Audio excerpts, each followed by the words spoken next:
ನಿನ್ನೆ ರಾತ್ರಿ ಇಹಲೋಕ ತ್ಯಜಿಸಿರುವ ನಟ ರಘುವೀರ್ ಪಾರ್ಥಿವ ಶರೀರವನ್ನು ಅಂತಿಮ ದರ್ಶನಕ್ಕೆ ಇರಿಸಲಾಗಿದೆ. ಸಂಪಂಗಿ ರಾಮನಗರದ ನಿವಾಸದಲ್ಲಿ ಅಂತಿಮ ದರ್ಶನಕ್ಕೆ ವ್ಯವಸ್ಥೆ ಮಾಡಲಾಗಿದ್ದು, ಗಣ್ಯರು ಅಭಿಮಾನಿಗಳು ಬಂದು ಅಂತಿಮ ದರ್ಶನ ಪಡೆಯುತ್ತಾ ಇದ್ದಾರೆ. ರಘುವೀರ್ ನಿಧನಕ್ಕೆ ಕಲಾವಿದರು ಕಂಬನಿ ಮಿಡಿದಿದ್ದಾರೆ. ಕನ್ನಡ ಚಲನಚಿತ್ರ ವಾಣಿಜ್ಯ ಮಂಡಳಿ ರಘುವೀರ್ ಕುಟುಂಬಕ್ಕೆ ₹1,75,000 ಹಣ ಸಹಾಯ ಮಾಡಿದೆ.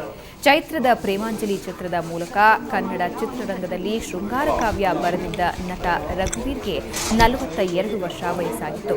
ಮೊನ್ನೆ ಹೊಟ್ಟೆ ನೋವಿನಿಂದ ಬಳಲ್ತಾ ಇದ್ದ ರಘುವೀರ್ ಅವರನ್ನ ಖಾಸಗಿ ಆಸ್ಪತ್ರೆಗೆ ದಾಖಲಿಸಲಾಗಿತ್ತು. ಆದರೆ ಚಿಕಿತ್ಸೆ ಫಲಿಸದೆ ನಿನ್ನೆ ಸಂಜೆ ನಿಧನರಾಗಿದ್ದಾರೆ.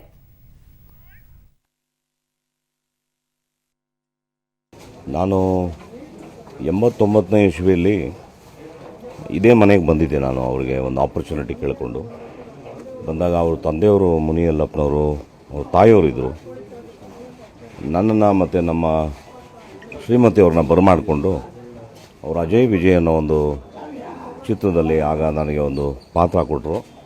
ಬಹುಶಃ ಆ ದಿನದ ಒಂದು ಸಂಭಾವನೆ ನನ್ನ ಮಗ ಗುರುರಾಜನ ಫೀಸ್ಗೆ ನನಗೆ ಹೆಲ್ಪ್ ಆಗಿತ್ತು. ಆ ಚಿತ್ರದಲ್ಲಿ ನನಗೆ ಭಾಳ ಒಳ್ಳೆಯ ಹೆಸರು ಕೂಡ ಬಂದಿತ್ತು.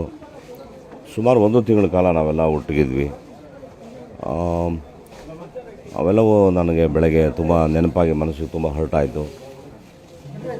ಸಣ್ಣ ವಯಸ್ಸು. ಇವತ್ತು ಅವರು ನಿಧನ ಆಗಿರೋಂಥ ಒಂದು ವಿಚಾರ ನಿಜವಾಗಲೂ ಪಾಪ ಅವರ ಕುಟುಂಬಕ್ಕೆ ಆ ದೇವರು ಆ ನೋವನ್ನ ಭರಿಸುವಂಥ ಶಕ್ತಿ ಕೊಡಲಿ, ಅವರ ಆತ್ಮಕ್ಕೆ ಶಾಂತಿ ಸಿಗಲಿ. ಕರ್ನಾಟಕ